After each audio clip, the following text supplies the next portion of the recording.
Melaju itu mudah, berhenti itu sulit. Gimana caranya ya biar motor lebih mudah berhenti?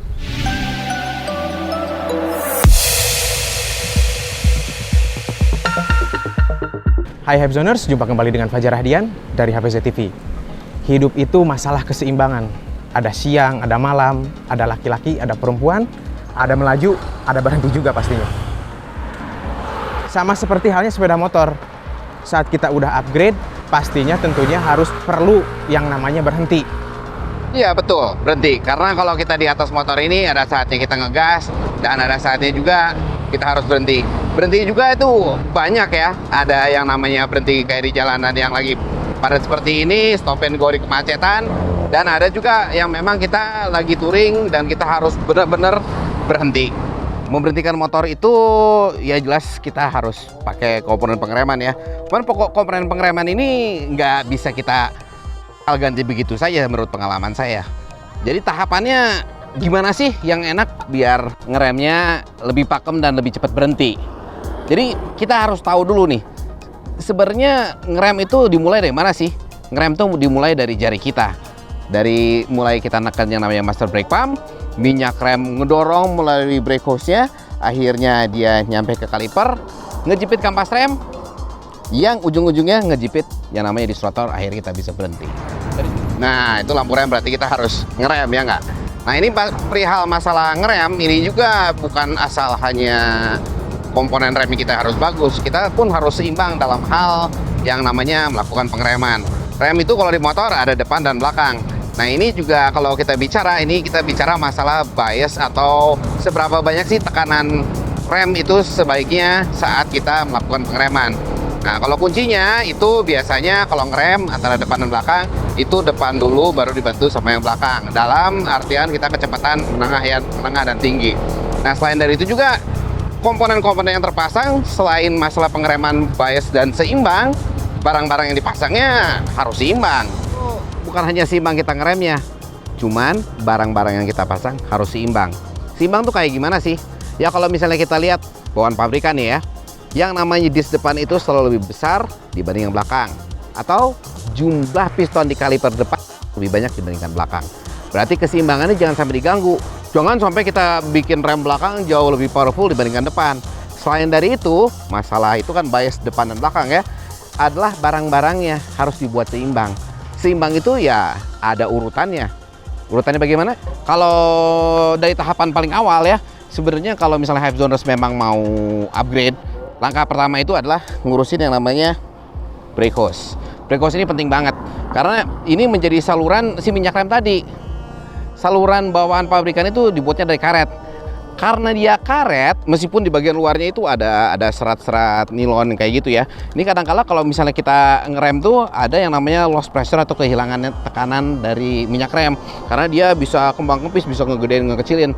Nah, sedangkan kalau misalnya kita pakai yang TDR punya ini, dia di dalamnya teflon, terus di luarnya ada stainless steel. Walhasil tekanan dari atas ke kaliper akan lebih sempurna dan pengereman lebih sensitif. Itu yang saya rasain selama ini. Oleh karena itu, tahap pertama itu adalah brake hose. Kalian tahu dong benda kecil ini namanya tang.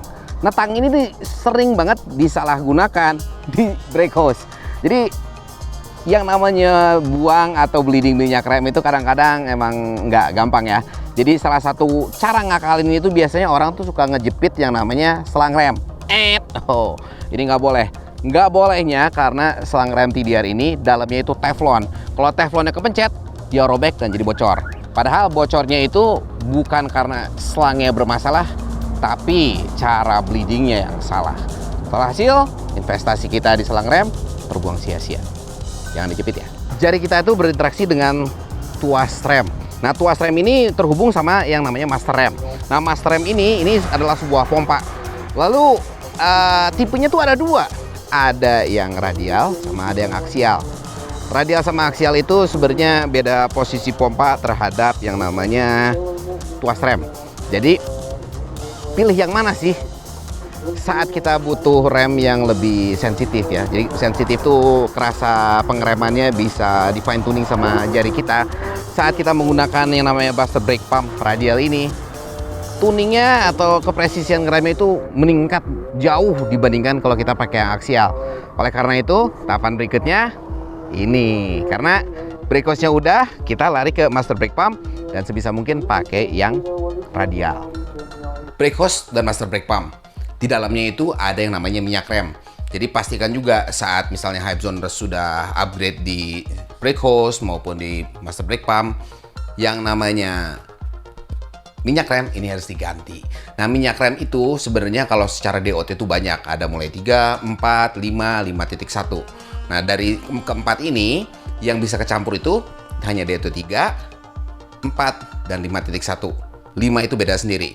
Tapi kalau untuk di motor pada umumnya, ini untuk DOT 4 sudah cukup. Jadi pastikan untuk menggunakan minyak rem DOT 4 yang berkualitas. Selain dari itu juga, di maintenance-nya jangan lupa, karena minyak rem ini harus diganti per 1 tahun sekali atau per 10.000 km, tergantung mana yang tercapai terlebih dahulu. Berikutnya, yang disebut dengan disrotor. Ya, sakrab ya kalau bahasa sehari-harinya ya. Tapi kalau istilahnya yang sebenarnya adalah disrotor. Disrotor ini fungsinya yaitu dia sebagai kepanjangan tangan dari roda di mana kita ngeberhentiin. Kalau zaman dulu kalau kita naik sepeda, kalau misalnya nggak ada rem, pakai sendal kita injek nih si ban gitu ya untuk berhenti. Nah, ini kalau dalam hal ini di motor ya disrotor ini yang ngeberhentiin si rodanya. Jadi upgrade berikutnya adalah disrotor, dan disrotor ini sebenarnya ada beberapa tipe dan pilihan. Saat misalnya Hyperzoners melakukan upgrade harus sedikit hati-hati. Hati-hatinya bagaimana? Pastikan yang namanya materialnya itu baik, karena banyak di luaran sana terlihatnya oke, tapi pas ngerem gara-gara material dari besinya itu nggak bagus, walhasil tidak ngerem. Nah, selain dari itu juga nggak ganti ukuran upsize, misalnya pakai ukuran yang standar dengan material lebih bagus, pengereman akan lebih baik. Nah, setelah dari itu, yang namanya disrotor itu ada 2 tipe. Kalau misalnya ini yang bagian belakang dari RPD nih ya, ini yang disebut dengan fix. Kenapa fix? Karena dari 2 bagian yang ini menjadi satu bagian, jadi full satu bagian besi.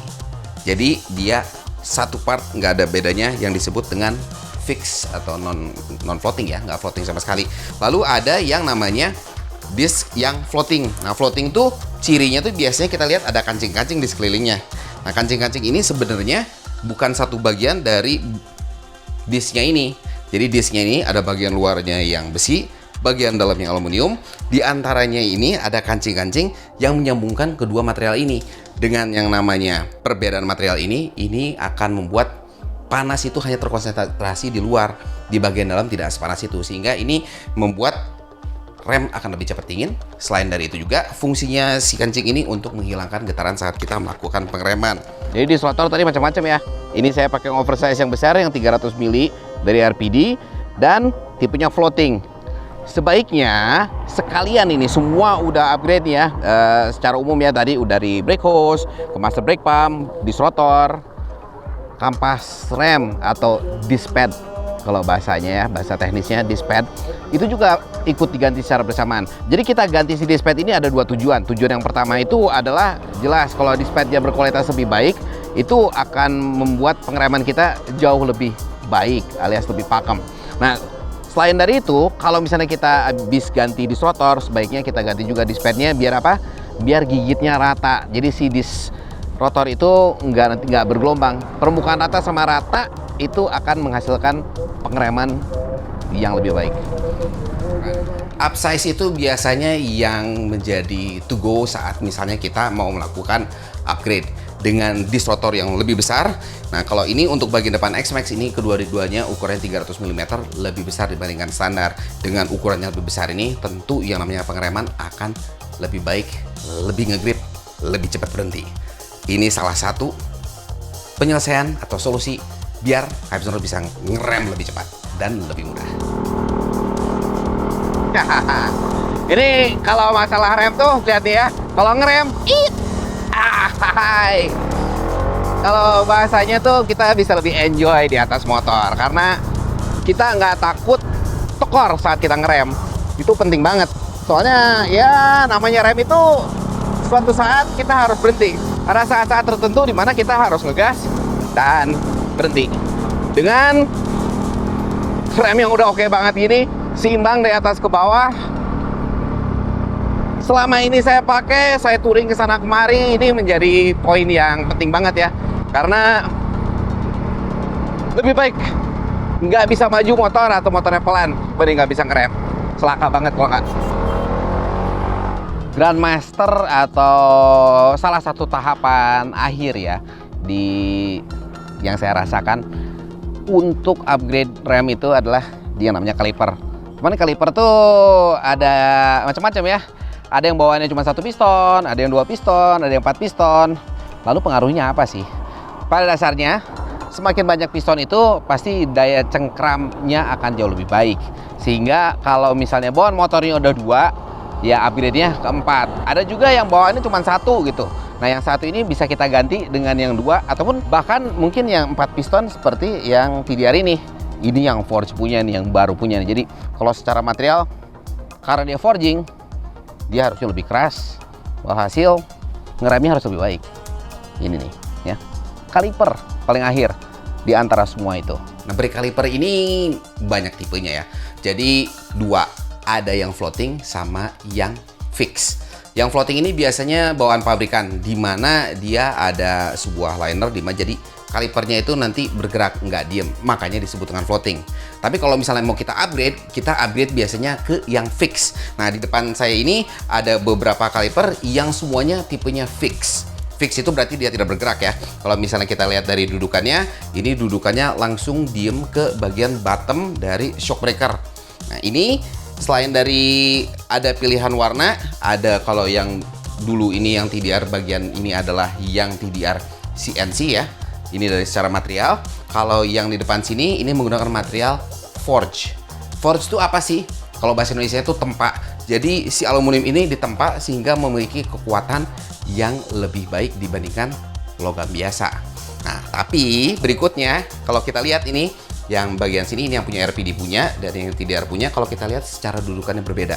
Kalau kita bisa lihat ya, ini adalah kaliper radial. Kenapa radial? Jadi kalau kita lihat dari posisi mountingnya atau pemasangannya saat di motor, ini arahnya itu kalau misalnya di motor, ini arahnya ke depan motor, tidak searah dengan astroda.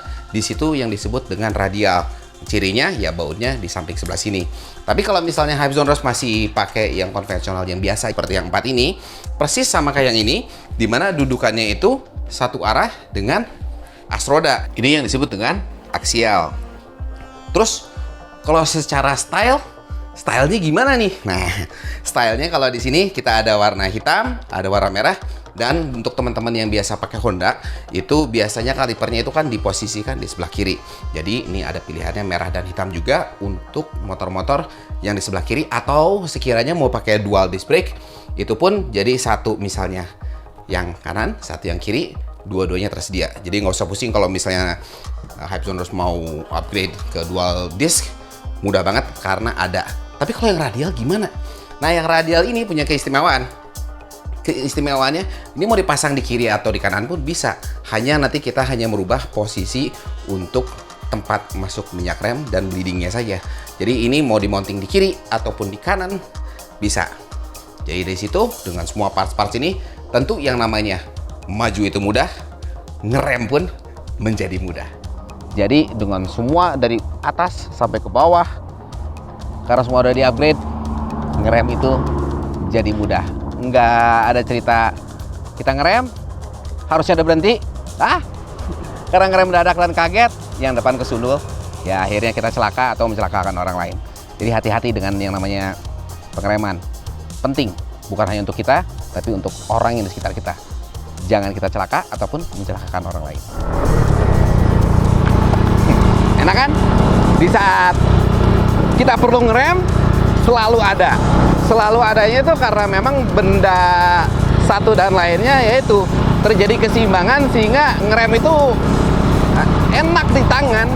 Kalau semua part pengeremannya udah di-upgrade kayak gini, pasti pengereman jauh lebih optimal.